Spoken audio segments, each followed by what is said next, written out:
Hello everybody, my name is Rachel and this is my review of Rapture by Kameron Hurley, the third and final book in the Bel Dame Apocrypha series. I did a review on the first two books, God's War and Infidel, which I will link down below. I kind of suggest you watch those before you watch this if you haven't read any of the books in the series, but if you've read the first two books and you're curious about the final book, keep watching. Like Infidel, Rapture begins after a significant time jump. Infidel took place 6 years after the first book, and Rapture takes place 6 or 7 years after the events of Infidel. So in this book, the main character, Nyx, is in her mid-40s. She stated that she was 38 years old in Infidel, which was pretty darn old for an ex-Bel Dame, so that must mean that in this book, she's 44 or 45 years old, which is ancient for an ex-Bel Dame.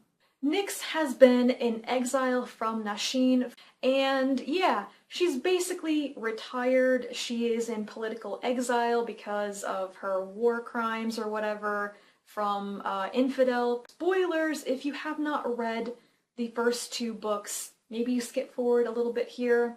The war between Chenja and Nasheen, this holy war that's been raging for a couple hundred years or more, that defines this entire series, has basically ended. So Nyx has been in exile and away from Nasheen, while Nasheen is experiencing the effects of the war winding down and all of the men, war veterans, returning home. There's a lot of stuff in here about how a culture and a society and a country that has been defined by sending all of its men, half of its people to war to die, and then built a society that is so female-based, and how that they try to deal with men suddenly flooding back into their cities, into their culture, and they are not handling it very well. Once again, Nyx is being pulled back into really nasty, violent politics. They come knocking on her door to ask her to do one final thing for the Queen and for Nasheen,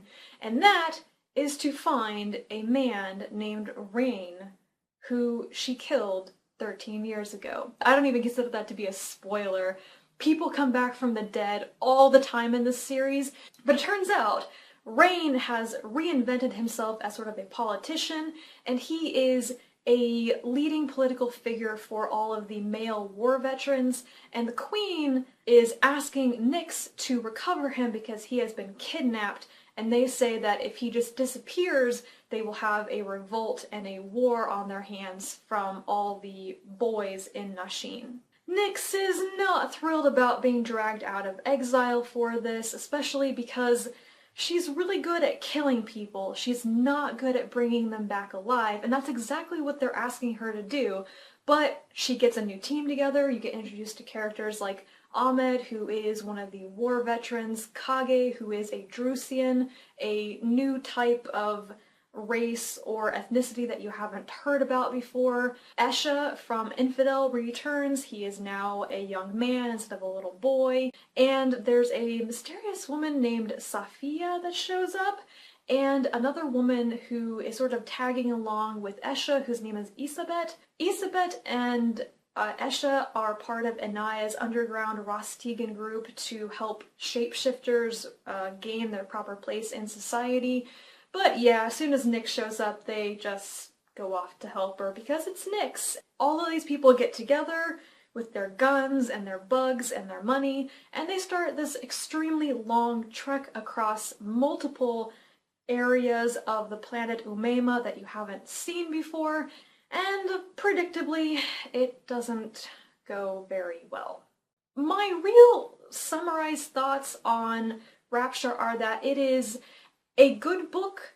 It continues being strong in writing and pacing like Infidel was, an improvement over God's War. The only thing I can fault it for is for having too many point of view characters.